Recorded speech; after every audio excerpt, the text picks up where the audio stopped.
नमस्ते बच्चों, होप आप लोग सब बढ़िया होंगे। तो जैसे कि आप लोगों को पता है कि सेल चैप्टर हम लोग पढ़ रहे हैं, उसमें मैंने कल का जो वीडियो दिया था वो एंडोमेम्ब्रेन सिस्टम से रिलेटेड दिया था। एंडोमेम्ब्रेन जो सिस्टम है उसके अंदर हम लोग इंक्लूड करते हैं endoplasmic reticulum, Golgi body, lysosome and vacuole. तो तीन जो थे यानी endoplasmic reticulum, Golgi body, lysosome, वो मैंने कल के वीडियो में डिस्कस कर दिए थे। अब नेक्स्ट में वैक्यूल की बात करती हूँ। उसके अलावा आज के वीडियो में हम लोग पढ़ेंगे माइटोकॉन्ड्रिया।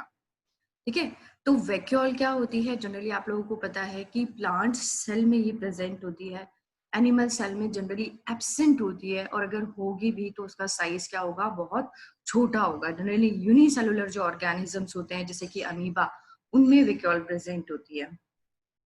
ठीक है, तो वैक्यूल का मेनली काम क्या है, इसकी जो आउटर मेम्ब्रेन होती है उसको क्या कहते हैं वो हम लोग पढ़ते हैं। सो वैक्यूल बेसिकली आउटर जो है कवरिंग, एक कवरिंग होती है उसके चारों तरफ पे। तो हम लोग ये नहीं कह सकते कि इसके चारों तरफ एक मेम्ब्रेन नहीं होती है, या ये फिर नॉन मेम्ब्रेन बाउंड स्ट्रक्चर है, नहीं। इसके चारों तरफ एक मेम्ब्रेन होती है। उस मेम्ब्रेन को हम लोग एक पर्टिकुलर नाम देते हैं। That's basically what that single membrane which is covering that vacuole is known as what? Is known as tonoplast. ठीक है, so vacuole is membrane bound space found in where? Found in a cytoplasm. Ab now it contains what? It contains all the products, like all the material, like water, sap, excretory products and the other material which are not useful for the cell. तो एक तरह से ये container हो गई जो कि contain करती है डिफरेंट डिफरेंट मटेरियल को। प्लांट्स के अंदर आपको पता ही है कि इसका साइज इतना बड़ा होता है कि जो न्यूक्लियस होता है वो भी बिल्कुल सेंटर से अवे प्रेजेंट होता है प्लांट्स में, क्योंकि इसका साइज बहुत बड़ा होता है। ये ऑक्यूपाई कर लेती है maximum space in plant cell. So it occupies basically 90% of the volume of cell in plant cell. Now tonoplast का फंक्शन क्या है? टोनोप्लास्ट क्या करती है? तो टोनोप्लास्ट हेल्प करती है in transportation of the material. ठीक है बच्चों, ट्रांसपोर्टेशन ऑफ द मटेरियल जो होता है वो अलोंग द कंसंट्रेशन ग्रेडियंट भी हो सकता है और अगेंस्ट द कंसंट्रेशन ग्रेडियंट भी हो सकता है। अलोंग द कंसंट्रेशन ग्रेडियंट क्या है? From the high concentration to the low concentration. पहले बहुत इस जगह पे बहुत ज्यादा कंसंट्रेशन है और इस जगह पे बहुत कम है, तो जाहिर सी बात है यहाँ इस साइड में मूवमेंट होगी। ठीक है, अगेंस्ट दी कंसंट्रेशन ग्रेडियंट क्या होगा? यहाँ पे हम लोग कम कर ले और यहाँ पे हम लोग ज्यादा कर ले। तो from the low concentration to the high concentration, वो होता है अगेंस्ट द कंसंट्रेशन ग्रेडियंट। तो टोनोप्लास्ट जो हेल्प करती है ट्रांसपोर्टेशन ऑफ मटेरियल का, that will help against the concentration gradient into the vacuole. इसका मतलब ये हो गया कि वैक्यूल में किसी मटेरियल का कंसंट्रेशन पहले से ही ज्यादा है, उसके बावजूद भी from the low concentration region वो मटेरियल यहाँ पे ट्रांसपोर्ट हो जाएगा with the help of that tonoplast. Clear हो गया होगा आप लोगों को। नेक्स्ट है अमीबा। अमीबा में जो वैक्यूल है बेसिकली जो कॉन्ट्रैक्टाइल वैक्यूल होती है, जो कॉन्ट्रैक्ट हो जाती है इस तरह से, that helps in what? That helps in excretion. उसके अलावा फूड वैक्यूल भी वहां पे बनती है। जब फूड इंजेस्ट करता है अमीबा, यूनिसेलुलर ऑर्गेनिज्म होता है, तो उस फूड वैक्यूल में, नाम से ही पता चल रहा होगा फूड से रिलेटेड है, तो उस फूड वैक्यूल में क्या होता है? उस फूड वैक्यूल में डाइजेशन ऑफ मटेरियल होता है। ठीक है, तो अमीबा में कॉन्ट्रैक्टाइल वैक्यूल होती है, that's helpful in excretion process. And next is protist like food vacuole, they are formed by the engulfing the food particle, and this will help in what? This will help in a digestion of the food material. Got it? Clear हो गया ये point? सो vacuole क्या है? एक membrane bound structure है, cytoplasm में present होती है। टोनोप्लास्ट जो होता है इसके आउटर कवरिंग को कहते हैं। टोनोप्लास्ट हेल्प करता है in transportation of material against the concentration gradient. Plant cell में 90% ऑफ वॉल्यूम ऑक्यूपाई कर लेती है। यूनिसेलुलर ऑर्गेनिज्म लाइक अमीबा में कॉन्ट्रैक्टाइल वैक्यूल होती है for the excretion, and food vacuole होती है for the digestion of food material. Next बच्चों हम लोग बात करते हैं माइटोकॉन्ड्रिया की। बहुत ही इंपॉर्टेंट स्ट्रक्चर है सेल में। मतलब किसी भी सेल को अगर एनर्जी की जरूरत है तो उसके लिए माइटोकॉन्ड्रिया का होना बहुत जरूरी है। That's why this mitochondria is known as a powerhouse of the cell.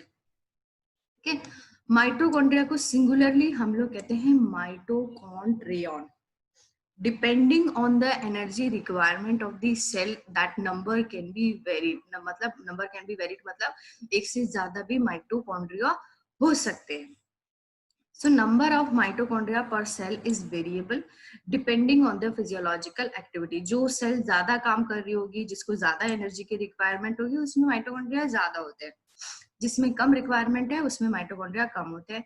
Sausage shaped होता है, सिलेंड्रिकल होता है, और इसका जो डायमीटर है बच्चों वो 0.2 to 1 माइक्रोमीटर होता है. लेंथ इसकी 1 to 4.1 माइक्रोमीटर होती है. ना बात करते हैं स्ट्रक्चर की. तो स्ट्रक्चर है डबल मेम्ब्रेन बाउंड स्ट्रक्चर. एक आउटर मेम्ब्रेन होगी, एक इनर मेम्ब्रेन होगी, तो दो मेम्ब्रेन होती है. Outer membrane and inner membrane dividing it's lumen into two compartment. One is the outer compartment and the inner compartment. ये चीज आपको समझ में आएगी जब आप इसका डायग्राम देखेंगे. इनर कंपार्टमेंट को हम लोग मैट्रिक्स कहते हैं, और आउटर मेम्ब्रेन जो होती है that will form the continuous limiting boundary of that organelle. तो मेनली हम लोगों को क्या पढ़ना है यहाँ पे? मेनली हम लोगों को ये पढ़ना है कि mitochondria power house of the cell हो गए. Depending on the physiological activity of the cell number भी वेरी करता है. आउटर मेम्ब्रेन होती है, इनर मेम्ब्रेन होती है. इनर मेम्ब्रेन के अंदर वाला जो जगह होती है उसको हम लोग मैट्रिक्स कहते हैं. ठीक है, डायग्राम देखते हैं उसमें और अच्छे से आप लोगों को आएगा. ये देखो, ये पिक्चर एनसीईआरटी में ही दिया हुआ है, बहुत ही अच्छा पिक्चर है. ये देखो, ये बाहर वाली जो लेयर होगी इसको हम लोगों ने आउटर मेम्ब्रेन कह दिया. ये इनर वाली जो लेयर होगी उसको हम लोगों ने इनर मेम्ब्रेन कह दिया. ये इनर मेम्ब्रेन जो एरिया कवर कर रही है या जो फ्लूइड मटेरियल कवर कर रही है उसको हम लोगों ने कहा है मैट्रिक्स. ठीक है, इस इनर मेम्ब्रेन जो है इसकी पर्टिकुलर एक फिंगर लाइक प्रोजेक्शंस होते हैं इनर मेम्ब्रेन में, फोल्ड होती है अंदर की साइड में, और ये जो फोल्डिंग होती है इनर मेम्ब्रेन की इस तरह से, ये फिंगर लाइक प्रोजेक्शंस होते हैं ना, इस तरह से फिंगर आती है आपकी, इसको हम लोग कहते हैं क्रिस्टा. दो मेम्ब्रेन यानी आउटर और इनर मेम्ब्रेन का बीच का जो स्पेस कहलाता है वो कहलाता है इंटर मेम्ब्रेन स्पेस. तो आउटर मेम्ब्रेन हो गई, इनर मेम्ब्रेन हो गई, मैट्रिक्स हो गया, क्रिस्टा हो गए, और इंटर मेम्ब्रेन स्पेस हो गया. बॉडी में हमेशा याद रखना बच्चों, जहां कहीं भी इस तरह से फोल्डिंग होती है ना, वो हमेशा सरफेस एरिया ज्यादा प्रोवाइड करती है. ठीक है, कोई रस्सी है, कोई रस्सी को आप इस तरह से, एक तो ऐसे होता है लीनियर आप रखो, और एक होता है उसको फोल्ड करके आप रखो, जगह भी कम घेरेगी और ज्यादा से ज्यादा रस्सी को हम लोग उस जगह पे रख सकते हैं तो उसका सरफेस एरिया बढ़ जाएगा. तो फोल्डिंग जहां भी हमारी बॉडी में है that will for the increasing और that will for the providing more surface area. So inner membrane is what? Inner membrane forms a number of enfoldings called the cristae. Singularly हम लोग इसको Crysta कहते हैं. That's towards the matrix. This cristae will increase what? That will increase the surface area. Now mitochondria function अगर हम लोग बात करें कि as I've already told you that this is a powerhouse of the cell. So mitochondria is a site of the aerobic respiration. Aerobic respiration basically वो respiration है जो कि ऑक्सीजन की प्रेजेंस में होता है, और यहाँ पे जो सेलुलर एनर्जी बनती है बच्चों वो बनती है in form of ATP. ATP क्या है? एटीपी होता है आपके एडिनोसिन ट्राइफॉस्फेट. ठीक है, एडिनोसिन ट्राइफॉस्फेट.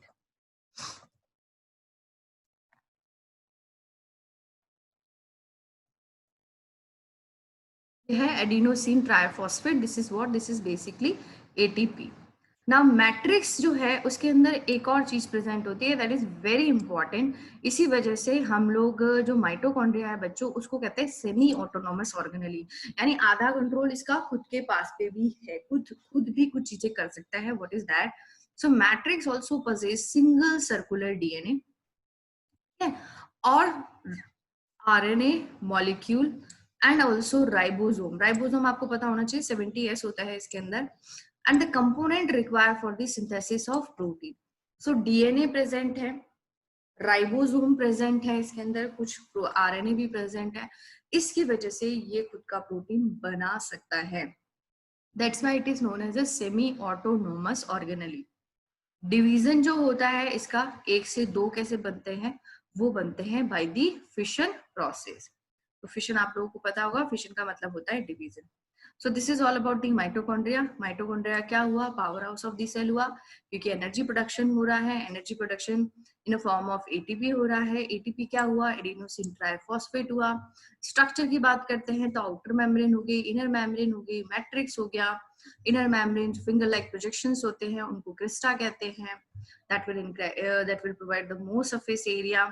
उसके अलावा जो मैट्रिक्स होता है उसमें डीएनए, आरएनए, प्रोटीन मॉलिक्यूल और राइबोसोम प्रेजेंट होता है। That's why it will provide basically site for the protein synthesis.